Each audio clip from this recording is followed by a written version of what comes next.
السلام علیکم. آرام سے آرام. بسم اللہ الرحمن الرحیم.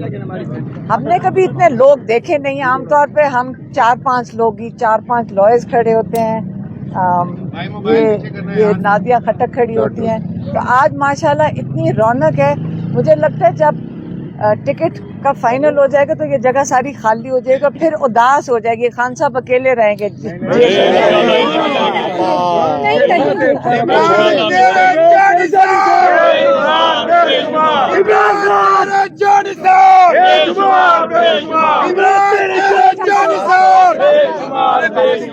کاش یہ پچھلے 4 مہینے میں ہم یہ نعرے سن لیتے. آج ہم مجھے لگتا ہے جب ٹکٹ ہو جائیں گے سب چلے جائیں گے. اچھا ابھی ٹھہر جائیں.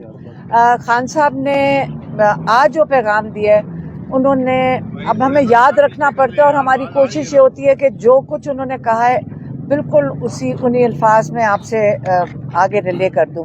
انہوں نے کہا کہ پچھلی کئی صدی مطلب دہائیوں سے لوگ جو پاکستان کے اوپر جو حکومتیں آئی ہیں اس کے اندر عام طور پہ وہی لوگ ہیں جو پچھلے 40-50 سال سے جو حکومت میں آتے ہیں, ایک حکومت سے دوسری میں چلے جاتے ہیں اور ان کا مقصد یہی ہوتا ہے کہ اپنے بزنس انٹرسٹ کنٹرول کر سکیں.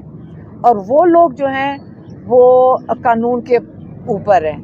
جیسے عمران خان کے اوپر 202 کیسز ہیں اور ان 202 کیسز میں ان کو جو فرق ذرائع سے آفر آتی ہے کہ اگر آپ ہمارا کہنا مان لیں تو آپ کے سارے 202 کیسز ایک دن میں ختم ہو جائیں گے.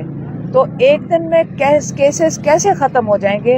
اول بننے نہیں چاہیے تھے, جب بن گئے تو ایک دن میں کیسز کیسے ختم ہو سکتے ہیں؟ یہ ہمیں سب کو اس پہ سوچنا چاہیے کہ جب بنا دیتے ہیں تو 10 سال بھی اندر ڈال دیں گے. تو قانون اس وقت انصاف جو ہے, جو عمران خان کی کہتے ہیں میری پارٹی ہے تحریک انصاف, اس کا مقصد یہ تھا کہ سارے پاکستان میں جتنے بھی لوگ رہتے ہیں وہ قانون کے اوپر نہ ہوں. اور جب تک ہم قانون کے اندر لوگوں کو نہیں آئیں گے, سب کے لیے ایک انصاف کا نظام نہیں ہوگا, کہتے پاکستان کے آگے ترقی کرنا ناممکن ہے. یہ ایک ان کا پیغام تھا. اور دوسرا انہوں نے آج یہ بھی کہا کہ میری پوری کوشش ہے, اور انہوں نے جو ان کے ساتھ جو لائرز ان کی لسٹ ساتھ لے کر گئے ہیں وہ باری باری ان کو یہی کہہ رہے تھے کہ میرے جو کارکن ہیں ان کو سیٹیں دینی چاہیے. یہ نہیں ہے کہ وہاں پہ کس کا پیسہ زیادہ ہے. انہوں نے یہ بھی میں نے سنا ان کو کہتے ہوئے, ہمیں نہیں کہہ رہے تھے, لائرز کو کہہ رہے تھے, میں آپ کو صرف بتا رہی ہوں.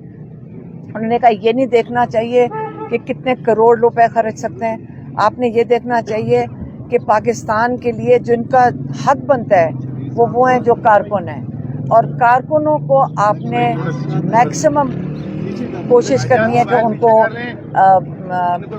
یہ ٹکٹس اوارڈ کرنے چاہیے. یہ انہوں نے کہا تھا. آپ نے سوال ضرور پوچھنا ہوگا, یہ انہوں نے ضرور پوچھنا ہے. ہاں یہ بتائیے گا کہ آپ نے کچھ دن پہلے کہا تھا کہ جو سائبر کیس ہے اس سے متعلق برطانیہ اور امریکہ میں بھی کیس فائل کیے جا رہے ہیں, تو اس حوالے سے کوئی پیش رفت ہے کیا؟ کہیں پہ کیس فائل ہوا ہے یا وہ موخر ہو گیا ہے؟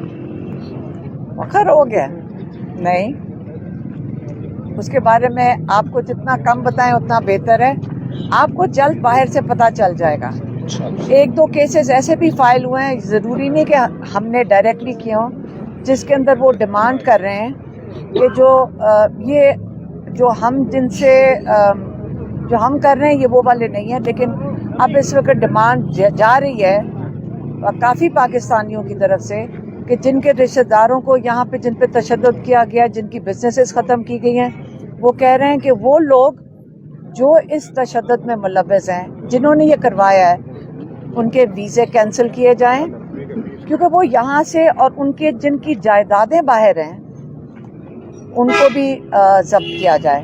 اور یہ صرف پاکستان کے لیے نہیں, اور ملکوں کے لیے بھی یہ ہو رہا ہے کہ جہاں پہ الیکشنز کے اندر دھاندلیاں ہو رہی ہیں, جو جب یہاں سے لوگ پیسہ لے کے انہی کے ملکوں میں جاتے ہیں جو کہ چیمپئنز ہیں ہیومن رائٹس کے,